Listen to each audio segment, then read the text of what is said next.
Witam Was, Rostomili. Posłuchajcie o tym, jako się robiło nazwiska. Był baj Groman z Pasieki, Handzel Kokot, lebo Tumica Świnkosz.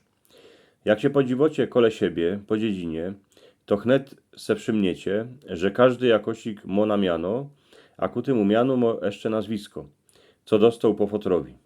Tuż każdy się inaczej mianuje, choć są takie dziedziny, w których je kupa ludzi, którzy mają takie same nazwiska. Hańdowni to było jeszcze inaczej, bo cudzych ludzi się na dziedzinie przykludzało mało. Tuż baj w małych kończyc było kupa wawrziczków, brachaczków, tumiców, kulów, a machejów. A baj we Wiśle było kupa cieślarów, bujoków, poloczków, a szaszców. Dali w Istebnej było kupa kawuloków, michałków, haratyków, a kochutów. Było tak, że we Wielki Kończyc było 3 Józefów Matuszków, a w Małych Kończyc było 3 Francków Tumiców. Z Krystego ludzie im zaczęli dawać okrom miana, a nazwiska jeszcze taki przydomek. Bo jak na dziedzinie było 7 gazdów, co mieli takie same nazwisko, to jak dosik przyjechał, a się spytał o Tumicę, to ludzie nie wiedzieli, o którego idzie. Ale jak rzekł, że jedzie do Tumice Świnkorza, to już każdy wiedział, kany go mo pokludzić. Ludzie dawali gazdom przydomki, podle tego, co robili, albo kany bywali. Baj na mojego starzika Adolfa prawili, że to je Groman z Pasieki.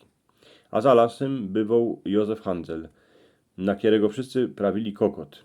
Jak jakiś kula mieszkał przy lesie, to prawili na niego kula z Podlasa.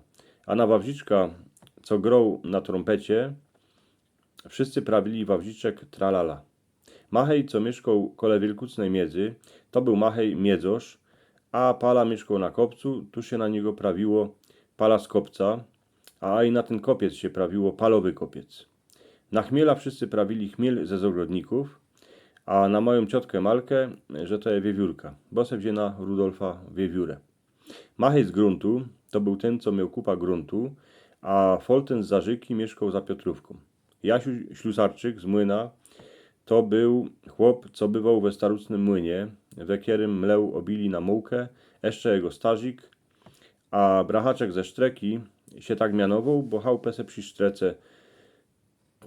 przy Sztrece postawił jeszcze jego foter. Hańdowni, jak ktośik cudzy chciał kogoś gnąć na dziedzinie, a znał miano, a nazwisko, to wiele razy było tak, że pojechał do 3 chałup pod 3 numera, niż naszł tego, kogo chledał.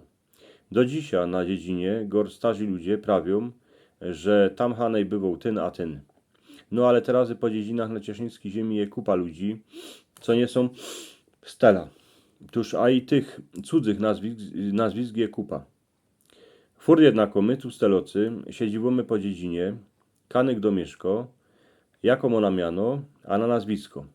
Furt się stawiał kupa nowych chałup, w których bywają ci, co mają nazwisko Stela, a i ci cudzi.